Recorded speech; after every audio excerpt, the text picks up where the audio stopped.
இந்த நியூஸ் நேற்றுலேருந்து இன்ஸ்டாகிராமில் ட்ரெண்ட் ஆகிட்டு இருக்கு.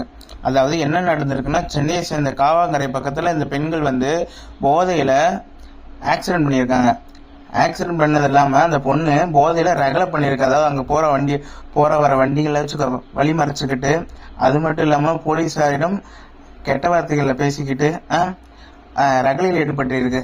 இதே மாதிரி ஒரு சம்பவம் ஒன்று நடந்துச்சு. நான் ஒரு ஆண் போதையில் ஈடுபடலை, அவன் எனக்கு வழி விடுங்க, நான் அங்கே போகணும் அப்படின்னு சொல்லி ஒரு இடத்துல போறான்னா, அவனை போலீஸார் அடிச்சு இழுத்துட்டு போய், அந்த பையனும் தப்பு பண்ணியிருந்தான். ஏன்னா போலீஸார் மேலே கை வச்சிருந்தான்.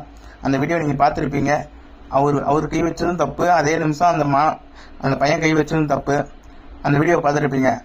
அவ்வளோ ஆர்ஸா அந்த பையன் மேலே ஒரு நடவடிக்கை எடுக்கப்பட்டுச்சு. அதே ஒரு பெண் ஒரு போதையில ரோடை மறைச்சிக்கிட்டு போக்குவரத்துக்கு இடையூறாக ஏதாச்சும் ஒன்று பண்ணுனா, அந்த பெண் மேலே ஆக்ஷன் எடுக்க போலீஸ் கொஞ்சம் தயக்கப்படுறாங்க. அந்த போலீஸ் மேலேயே அந்த பெண் கை வைக்குது.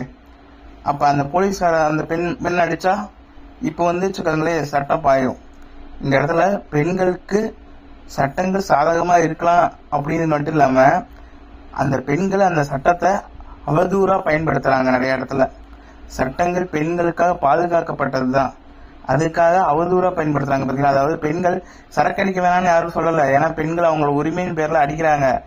மக்களுக்கு இடையூறு பண்ணுனா அது தவறு தான். அந்த பெண் போதையில் அங்கே பாருங்க, அந்த காரை மறைச்சிட்டு இருக்காங்க. இது போலீஸார் நடவடிக்கை எடுத்துட்டாங்க அந்த பெண்கள் மேலே. இருந்தாலும் இது பார்க்கவே ஒரு சங்கடத்தை உண்டாக்குது.